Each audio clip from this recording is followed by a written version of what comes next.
दशहरी आम जो अभी तक सभी आमों का राजा माना जाता है, जिसकी बादशाहत के आगे अभी तक सभी आमों को फीका माना जाता है, अब उसी दशहरी आम की सही कीमत बाजारों में नहीं मिल रही है। एक तरफ मौसम की बेरुखी, दूसरी तरफ आम के व्यापारी मंडियों में आम के बेहतर दाम न मिलने से परेशान हैं, जिस पर जिला कांगड़ा की क्षेत्रीय बागवानी अनुसंधान और प्रशिक्षण केंद्र जाच ने सुझाव दिए हैं। प्रधान वैज्ञानिक डॉक्टर राजेश कलेर बताते हैं कि दशहरी आम के सही दाम न मिलने का मुख्य कारण एक मुश्त पक जाना रहता है। ये आम कम समय में एकदम पक जाता है और एक ही समय में भारी मात्रा में बाजारों में पहुंच जाता है, जिस कारण दशहरी आम के सही दाम बागवानों को नहीं मिल पाते हैं। अलग समय में पकने वाली आम की किस्में हम जो है उनके पौधे तैयार करते हैं और किसानों को मुहैया कराते हैं, ताकि जो आपने जो अभी दामों की बात करी, मंडी में आम के दाम जो कम मिलते हैं, तो जब गलत आएगा मार्केट में, जैसे दशहरी वैरायटी लगा रखी है सारों ने, तो उस टाइम जो है फिर दाम गिरना तय है। लेकिन विभिन्न किस्मों का इस्तेमाल, जैसे आपकी दशहरी और मध्य समय पकने वाली लंगड़ा आदि किस्में या मलिका है, इनका इस्तेमाल करें। उसके अलावा अल्फांसो है, राम केला है। इसी तरह से देर से पकने वाली किस्में भी हमारे पास विद्यमान है, जिसमें पूषा प्रतिभा है, आपका चौसा है और आम्रपाली है। जब अलग अलग समय में आपके जो बागों में फल तैयार होंगे, जब वो मंडी में जाएंगे तो गलट की समस्या जो है, या बहुत भारी जो उपज वहां पहुंच जाती है, उससे हम बच सकते हैं और हमारे को दाम भी जो है ठीक मिले। इसके साथ साथ हमें ये भी ध्यान रखना चाहिए कि मंडी का चुनाव जो है, जहां हम अपने फल बेचना चाहते हैं, कुछ इस प्रकार से करना चाहिए कि वहां पर जो है इस तरह का उत्पादन कम से कम होता हो, ताकि आपके फलों को उचित दाम मिल सके।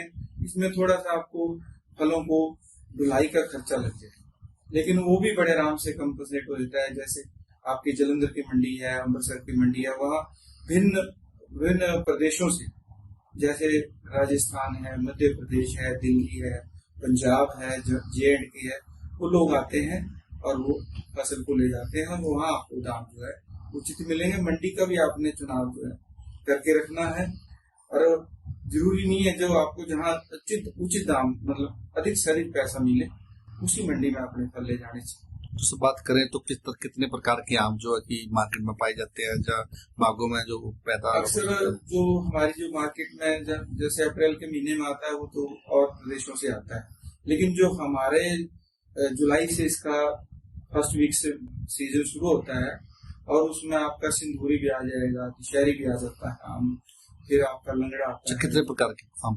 टोटल? कोई 7-8 वैरायटियां जो है मार्केट में होती हैं, जिसमें प्रमुख जो है दशहरी रहती है और लंगड़ा, चौसा, सिंदूरी भी रहती है। किसी हद तक का वो आम्रपाली, मलिका वगैरह भी आने लगे, और चौसा जो है वो आपका अगस्त के महीने में आता है।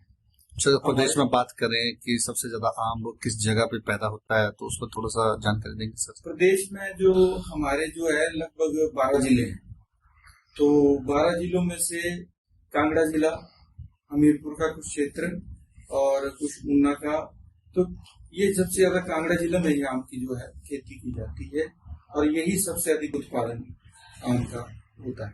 हमारे पास यहाँ कौन कौन सी आपके पास पौधों की किस्में? हमारे पास आपको दशहरी जो एक अधिक पैदावार देने वाली किस्म है, उसके पौधे, इसके साथ साथ मलिका, आम्रपाली, लंगड़ा, सिंदूरी, चौसा, पूषा प्रतिभा, ये थोड़े कम मात्रा में रहते हैं क्योंकि ये नई किस्में हैं अभी, और अभी टेस्टिंग में भी है। लेकिन कोई जो शौक रखने वाले आदमी है, वो 1-2 पौधे इसके लेते हैं। तो जो अब किसानों को पौधे देते हैं आम वगैरह के, तो इसमें कुछ कॉस्ट रहती है या किस तरह? हाँ, ये जो हमारा जो एक विश्वविद्यालय द्वारा इसका हर वर्ष जो है रिवीजन किया जाता है रेट्स का, जिसमें हमारे पास 60, 65 और 70 रुपए तक के रेट रहते हैं। आम के जो ये है, लीची 70 रुपए है, अमरूद आपका 70 रुपए है, इसी तरह से करौंदा एक और फल है जो 50 रुपए का है। तो विभिन्न प्रकार के जो है, मतलब 80-90 रुपए से ऊपर कोई भी पौधा हमारे पास अवेलेबल नहीं होता है। और अगर अन्य स्रोत जो है, जो रजिस्टर्ड नहीं है, वहां से किसानों को हमेशा ही एक तो महंगे दामों में पौधे मिलते हैं हमारे पास, एक तो जेन्युइन प्लांटेशन मिलेगा आपको। इसको हम बोल सकते हैं कि अगर आपने कोई किस्म ली, जैसे मान लो लीची में देहरादून वैरायटी ली, तो देहरादून ही निकलेगी, उसके ट्रू टाइप प्लांटेशन होगा, और जो है अन्य स्रोतों से सस्ता भी रहता है, रोग रहित रहता है, बीमारी रहित रहता है, क्योंकि ये सब चीजें जो है बाग में कई बार फल पौधों के साथ ही चली जाती हैं।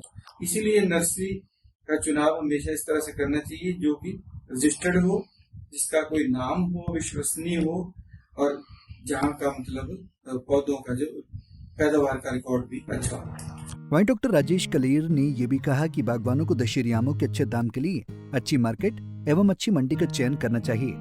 साथ ही उन्होंने बागवानों को पिछैती आम की किस्में लगाने की भी सलाह दी है, ताकि जब मंडियों में अगेती आम की किस्में आना कम हो जाएं, तो इन पिछैती किस्म के आम के दाम अच्छे मिलेंगे।